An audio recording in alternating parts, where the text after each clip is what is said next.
CN news కు స్వాగతం. ఆదరణ కేంద్రంకి నిత్యావసర వస్తువుల వితరణ. కాండ్రా గంగినాయుడు గారి కుమారుడు కాండ్రా సతీష్ గారు ఆదరణ కేంద్రంకి 15,000 రూపాయలు విలువ చేసే నిత్యావసర వస్తువులు వితరణగా ఇచ్చారు. గత 3.5 సంవత్సరాల కాలంగా ఇచ్చిన హామీ ప్రకారం క్రమం తప్పకుండా అందజేస్తూ ఉన్నారు. ఆదరణ కేంద్రం డైరెక్టర్ డాక్టర్ కె సింహాద్రిరావు మాట్లాడుతూ సతీష్ గారు అందిస్తున్న సహాయం ప్రశంసనీయమని, సతీష్ గారు ప్రతి నెల 1వ తేదీన మేము అడగకుండానే సహాయం చేసే వ్యక్తిని ప్రత్యేకంగా వారికి ధన్యవాదాలు తెలిపారు. సతీష్ నాయుడు గారు దేవుడిలాగా వచ్చి ఆదరణ కేంద్రంలో మంచినీటి కోసం బోర్వెల్ కూడా వేయించి అనాథులకు మంచినీటి సదుపాయం కల్పించి ఆదుకున్నందుకు ధన్యవాదాలని తెలిపారు.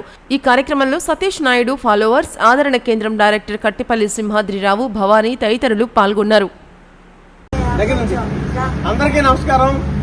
ఈరోజు గౌరవనీయులు కాండ్రా సతీష్ నాయుడు గారు, నాగలవరం భోగల్ మండలం నాగలవరం వాస్తవ్యులైనటువంటి కాండ్రా సతీష్ నాయుడు గారు ఈరోజు ఆదరణ కేంద్రానికి 15,000 రూపాయలు విలువైనటువంటి నిత్యావసర వస్తువులు వితరణగా ఇచ్చారు.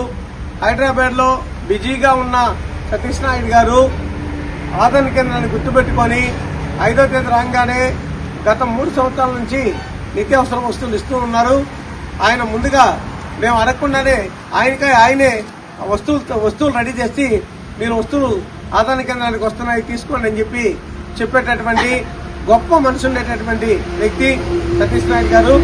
ఈరోజు ఇక్కడ ఉండేటువంటి అనాథలందరికీ కూడా ప్రతి నెల ఆయన నిత్యావసర వస్తువులు అందజేసి నేనున్నానంటూ గొప్ప మనస్తత్వాన్ని చాటుకుంటున్నారు.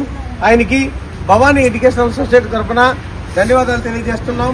సతీష్ నాయుడు గారు, వాళ్ళ కుటుంబ సభ్యులైనటువంటి కాండ్రా గంగినాయుడు గారు కానీ, అలాగే వాళ్ళ సిస్టర్ అయినటువంటి సంధ్య గారు, వీళ్ళందరూ కూడా ఆదరణ కేంద్రానికి ఎన్నో మౌలిక